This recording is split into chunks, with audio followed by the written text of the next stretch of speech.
نیک بیوی کا مقام۔ ایک حدیث میں آپ صلی اللہ علیہ وسلم کا ارشاد ہے کہ جو عورت اپنے شوہر کی تابعدار ہو، اس کے لیے پرندے ہوا میں استغفار کرتے ہیں اور مچھلیاں دریا میں استغفار کرتی ہیں اور فرشتے آسمانوں میں استغفار کرتے ہیں اور درندے جنگلوں میں استغفار کرتے ہیں۔ انسان کے 3 حصے ہیں، ان میں سے ایک حصہ اللہ کا، ایک اپنا، ایک حصہ کیڑوں کا۔ پس جو حصہ اللہ کا ہے وہ روح ہے، جو حصہ اپنا ہے وہ عمل ہے، اور جو کیڑوں کا حصہ ہے وہ جسم ہے۔ حضرت علی رضی اللہ تعالیٰ عنہ نے ارشاد فرمایا، زندگی کے ہر موڑ پر صلح کرنا سیکھو، کیونکہ جھکتا وہی ہے جس میں جان ہوتی ہے، اکڑنا تو مردے کی پہچان ہوتی ہے۔ ہمارے نفس کی تربیت کے لیے اتنا ہی کافی ہے کہ تم ان چیزوں سے دوری اختیار کرو جو تمہیں دوسروں میں بری لگتی ہیں۔ الفاظ چابیوں کی مانند ہیں، ان کا صحیح استعمال کر کے لوگوں کے منہ بند یا کھولے جا سکتے ہیں۔ صوفی کا دنیا میں کسی چیز سے تعلق نہیں ہوتا سوائے اندیکھی دنیا کے، اور جب اس کی زبان کھول دی جاتی ہے اور اللہ تعالیٰ اسے بولنے کی اجازت دیتا ہے تو وہ کلام کرتا ہے، ورنہ خاموشی رہتا ہے۔ جو شخص بے نقش اور صاف سینے والا ہوتا ہے وہ غیب کے نقوش کا آئینہ ہوتا ہے۔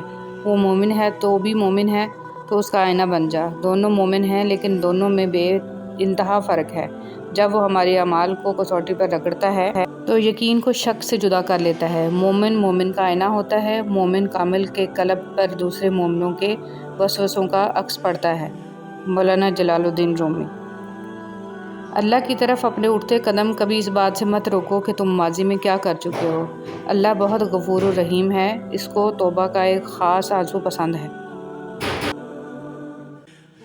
انمول موتی۔ پتہ نہیں ہم اللہ سے جڑنے کے لیے اپنے ٹوٹنے کا انتظار کیوں کرتے ہیں۔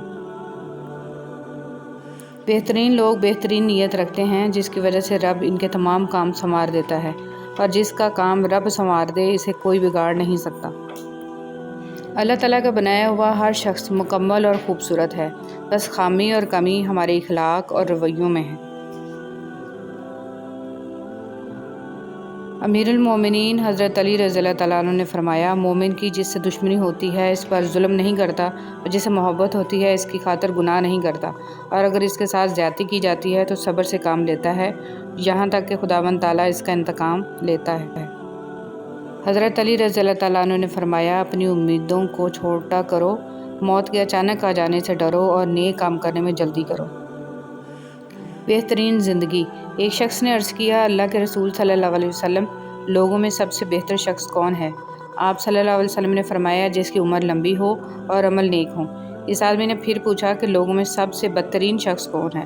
آپ صلی اللہ علیہ وسلم نے فرمایا، جس کی عمر لمبی ہو اور عمل برا ہو۔ خاموشی اختیار کر لیں مگر گلہ مت کریں، گوشہ نشین ہو جائیں مگر اپنا معیار مت گرائیں۔ عزت نہ ملے تو کنارہ کشی بہتر ہے، لیکن وقت کی بھیک نہ مانگیں، کیونکہ عزت اور محبت کے بغیر کسی بھی رشتے کا وجود نہیں۔ انسان وہ خسارہ کبھی نہیں بھولتا جو اسے مخلصی کے بعد ملے، کسی پر اعتماد و محبت کے بعد ملے۔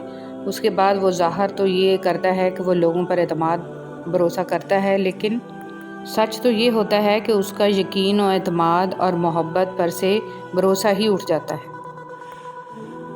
منفی لوگوں کو زندگی سے علیحدہ کرنے کا مطلب یہ نہیں ہے کہ آپ ان سے نفرت کرتے ہیں، بلکہ اس کا آسان مطلب یہ ہے کہ آپ خود کا احترام کرتے ہیں۔ وہ اپنے ہی ہوتے ہیں جو لفظوں سے مار دیتے ہیں، ورنہ غیروں کو کیا خبر کہ دل کس بات سے دکھتا ہے۔ لوگوں کو ٹماٹر، آلو، پیاز میں تو اللہ کے نام نظر آ جاتے ہیں، پر آنکھوں کے سامنے اللہ کے بندے نظر نہیں آتے۔ ایک بزرگ سے کسی نے پوچھا، اگر کوئی اپنا ہمیں بھول جائے تو کیا کیا جائے؟ بزرگ نے فرمایا، کوئی اپنا ہو تو وہ کبھی نہیں بھولتا، اور جو بھول جائے وہ اپنا کبھی نہیں ہوتا۔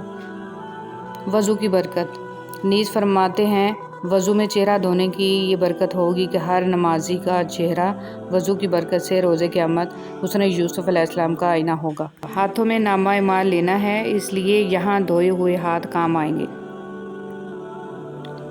زندگی میں اچھے لمحات کو چنو، نہ کہ اچھی چیزوں کو۔ چیزیں پھر بھی مل جاتی ہیں لیکن اچھے لمحے دوبارہ نہیں ملتے۔